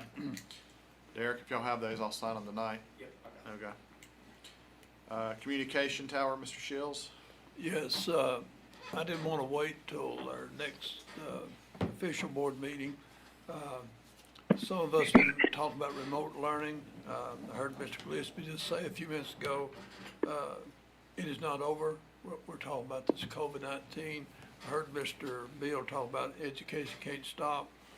As being the liaison to the education, I've heard a lot of things about academic slide. And my concern is, if this does come back, we're not prepared from a broadband system to make sure we're not in an academic slide, and we are. What I'd like to recommend, or ask this board to recommend to the planning board, to go back and review the telecommunication tower ordinance. We've had an opportunity to talk to some people with small towers and this type of things, but we need to have more access, broadband access into our communities. And I looked at a survey the other day where that 40% of our students said we're fine, 30% said not good, then the other 30% not receiving any broadband. My wife's a teacher at Franklin High School, and working with the students that she's had to work with, there's a number of them she's not able to touch base with. Now, she can call them, but she can't work with them over the remote learning. So I asked, another thing why I don't want to put it on a back burner, beginning in July with this, the Great Grants Program, GREAT, that we're a Tier 2 county. We're going to now be included in these grants and those type of things. And I don't want us to miss it. And I'd like for us to, if we can get some things worked through the planning board and we approve here, we can look more at the small towers and see how they could benefit our community and help our young people. And we stay out of this academic slide of what's going on within our school system now. Jack, anything you want to add to? I asked Jack to come with us, be here tonight, because we talked with some people Anything there, Jack, that I'm missing? No, you hit the nail on the head. This has certainly brought to our attention the deficit we have of internet connectivity in our county. The lack of students being able to get their work. And working with the middle school project, I see what they put out for the students every day. There's a lot of students that have to come and pick it up. And a lot of students have trouble getting there to pick up the work, I believe, because some of it stays for days. But anyway, we met with a couple of different owners of smaller internet companies in the neighborhood in this Western North Carolina. And they pointed out some things that have made them hesitant to reach out into Macon County any more than they already have. And I think it would benefit our community, the county, our students, everybody, if we try to make it easier for these smaller groups to come in. Because you remember, we've tried everything to get the other providers to come here. You remember Mr. Conover from the State Broadband Agency, he came and invited all the providers, and nobody has stepped up to anything.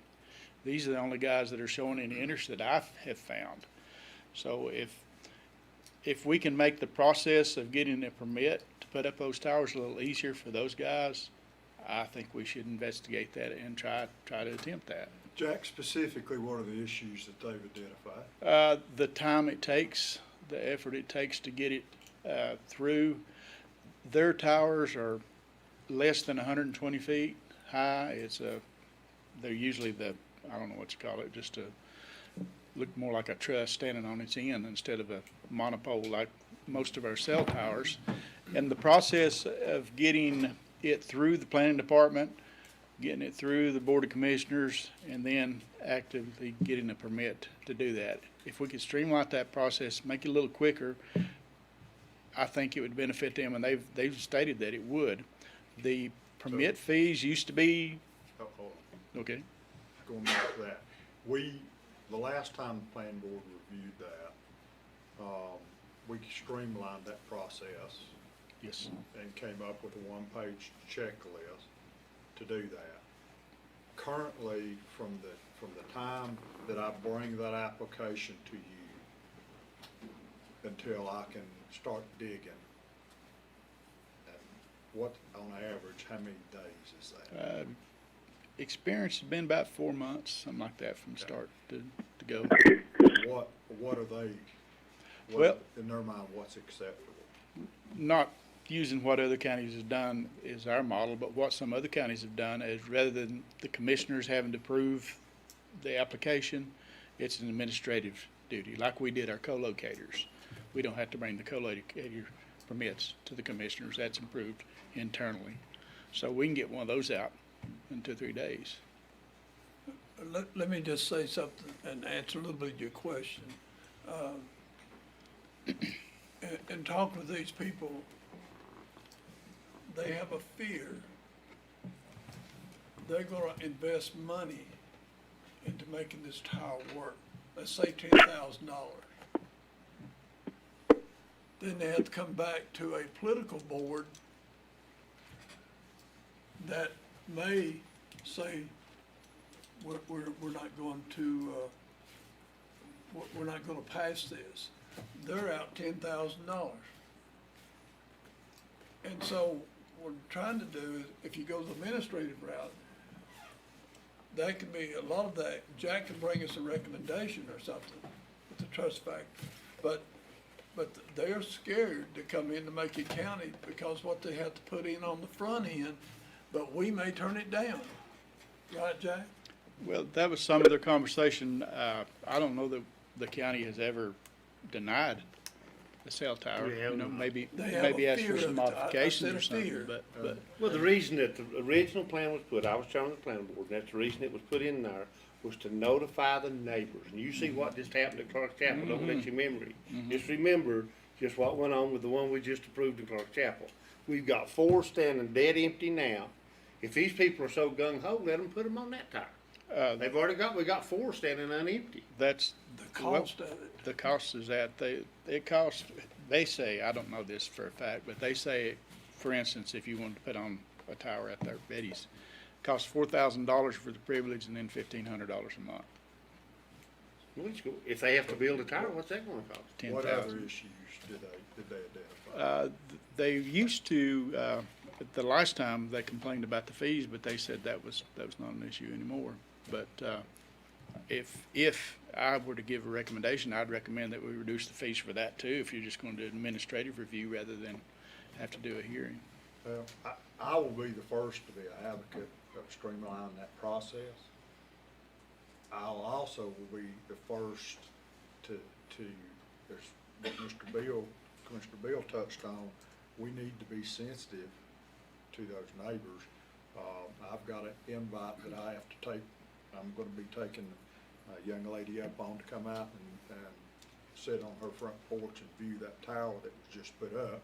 And she's assured me that it's just as ugly now as it was when she came and spoke to us. So Ms. Dodge, if you're listening, plan on cooking supper, because I'll come hungry. So I think it's real important. I think that component of it is extremely important, because, no disrespect to staff, but y'all aren't the ones getting the calls. Of course, I understand. You probably are, but hopefully you'll tell them to call us. We But, do. But I think we need to be mindful of that when we go down Yeah. this. And some kind of assurance, Jack, that if they do put up this tower, there's gonna be something on it. Yeah, well, and I asked for that. I asked them what their plans were, and to present to the planning board, if allowed to continue with this process, what can you do for Macon County? Is this a one-tower thing? You got other plans? What can you do? If we're willing to go to this trouble to help you, what are you gonna do to help us? Cause they gotta buy that service, right, Carl, from somebody. They gotta buy it from Verizon, AT&T. And at some point they do. Yeah. But what, I've heard different numbers, but I think 7X to 10X is pretty much the standard. They're reselling that same bandwidth. So if all 5 of us, 6 of us live in the same community, and we all sign up for 10 megabits of bandwidth, then they're gonna order 10 megabits. Although we all paying for 10, they're banking, and the statistics show that we won't all use it all the time, although probably I'd be the one that's using 100 all the time. Yeah. Probably, yeah, Well, but what- I think, they're, yes, to answer your question, they don't own the internet. They gotta pay to get on just like the rest of them. Yeah, they said they typically hook up with Balsam West is who they buy from. What I would hope is if the county goes this route and makes this a little easier for gentlemen or companies like this to exist in Macon County, that it'll open the door for some competition. Maybe somebody local will start a business like this and get something going. Maybe the competition, or then maybe some of these students wouldn't have to go to school to get their work when they have to stay at home to do it. You also gotta remember, we just went through that. We can't even give the people on Scalia a little help with their business because they're not a provider. Right. Is these folks a registered provider? Highlands can't seem to find one. Well, I don't know, I sent they're some doing- questions to the email address. that Are they you a gave provider? them, and never Well, they've been doing it responded for back to me. Jackson and Swain County, so, Yeah, but that doesn't mean that they're, what, Mr. They're not a provider. That don't mean they're a provider. Rework it, Jack, and bring it to us. What have we got to lose but to try, Yeah. is my opinion. Yeah, give it, I mean, now's the time to hit it hard, because the state's really, they've seen, if there's been any positive come out of this COVID-19, it's been that. Right. and that money's going to come available in July for Tier 2 counties, which we haven't been with that, and we are a Tier 2 county. Another little wrinkle at the other side of what you were talking about the visual part of it, when you have, if you have let's say you had 50 acres, and you put up a small tower, and all the people that's touching that 50 acres, they were concerned you had to go to all those people and notify them when they couldn't see it if you looked through binoculars. So they were wondering if that could be looked at. Nobody buys 50 acres to put a tower on. But No, they don't buy it, but it's there. They want a small tower, but it touches a lot of other people. And it's more than 50 acres, to be honest about it. And, but that's the other part of that, saying that, can you reduce that? Can you do something with that? You wouldn't have to make that contact if you had that much, and they couldn't see it at all. They'd just be against towers. Only thing I'd like to do is just move this thing along on some type of fast track. We don't want to miss this July money piece. You're gonna have problems if you eliminate the neighbors. It's all gonna end up here. No matter what staff you got, it's all gonna come right How here. is our current ordinance, not trying to get off No. track of what you're saying, but how is our current ordinance gonna have an impact on those dollars that's available? It's not. They apply for the grants. Pardon? They apply for the grants. grant. And now that we're at tier 2, I think, like Mr. Bill was saying, this word broadband is out there. And to me, if we've got a group of students that aren't being able to receive broadband, I think we have to make an effort to try to find some kind of fixture or something so they can have a same opportunity as someone living close by. And we don't, as you said a while ago, it's not over, and we don't know, that's true. We don't know how long this thing's gonna last. So my feeling about it is, we need to do what we can as a group here, as a political group and as commissioners, to get the young people or families access to the broadband. And when you got 30% of your students that aren't getting it, I think we've got to find a rabbit in a hat somewhere. One of these guys was talking, they're extending their service up Brusher Creek over in Jack and Swain and up on Alarka. And if they can get it up in Alarka and Brush Creek, why can't we get it in Burningtown and LJ? If this is what it takes, let's reach out. We're not putting them in business, we're just making it easier for them to do business. And that's what we tried to do when we went through that ordinance Right. last time. I mean, we talked about that at every meeting. Everything we did, and correct me if I'm wrong, was centered around streamlining, making it easier, making it where you can read the thing, making it where you come see Jack twice, once to pick it up and once to submit it, and move through the process. Get But through it. if we need to go back and look at that some more, If, as the guys on the planning board. if you want to I'm direct the more planning than board happy to do more everything. than through the whole thing, we can do that, just whatever the. I think the whatever time board is wishes. right to do this. As Mr. Bill said, there's a lot of talk about broadband, and you're talking about academic slide, and those type things. I think we have to try to do something. Thank you, Jackson. Thank you, Jack. All right, Dee, you're back up. CARES Act funding. Thank you, Jack. Hurry, Jerry. Just real brief, we're again receiving $833,000 from the state in CARES Act funding. We have to have a plan submitted to the state by June 1st, but that plan can continue being revised. So what we're doing now is we're working to calculate our expenses. We're working with with Warren, the EM director, the health director, Lori, myself, all departments, the sheriff, getting all the expenses that we've incurred so far accounted for, and then we're also going to be talking leading up to the June 1st plan submittal about with the municipalities on how the funding is going to be distributed to each municipality. So we're going to go ahead and submit that draft on June 1st because we won't be able to meet again before then, knowing that we're going to present it to you all at the next meeting, and if you all have any changes or revisions, we'll fill out the appropriate paperwork and get that turned in. So this is just to meet that planned deadline. Thank you. And those funds can be expended through December 31st. All right, before you head out, Give us, what are you thinking? June 2nd? June 2nd. Do you want to delay the budget, or what you want to do? If we could meet June 2nd, I think that would be good for, You'll let us know for sure. Somebody have to contact the chief and whoever he wants to bring. Let's set a time right now, so we'll know. okay, June 2nd, Because we'll have to set it. 6 o'clock again? Is that good for everyone? I'm June- good with that. Right here, Yep. and we're doing this to. You have the health department here then too, Derek. Yes, they can be, if y'all, They need, I think the public listening, watching here tonight, I think they're expecting something from this board tonight. I'm sure everybody on this board's got a lot of calls since the latest numbers have come out, and knowing that they done performed over 100 tests last week.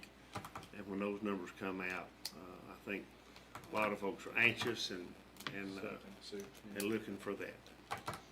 Second, Sue. Pardon? Second and 6. yes, sir. All right, I do, my understanding is Chester, you're about to be on board here, just make sure I get this correct. I believe we do have reason for a closed session for the reason. That is correct. For two items, I understand we need to discuss the possible acquisition of some real property, and I need to have an attorney-client privilege session with the board. And before that, we need to go back to the tax software motion and include in that motion authorization for me to sign that contract. Those contracts, plural. Those contracts. I think That's what I said. He did. Okay. That's what Abby asked for. I meant that. So do- I didn't say that. Good. Thank y'all. Chester, we'll call you from Motion to go into closed We got a session. motion by Commissioner Bill, second by Commissioner Gillespie, all in favor, signify by saying aye. Aye. Carl, Are we gonna have any action when we come out other than recessing till June 2nd at 6 PM? Commissioners Boardroom, 5 West Main Street? No. No further action after that? Okay.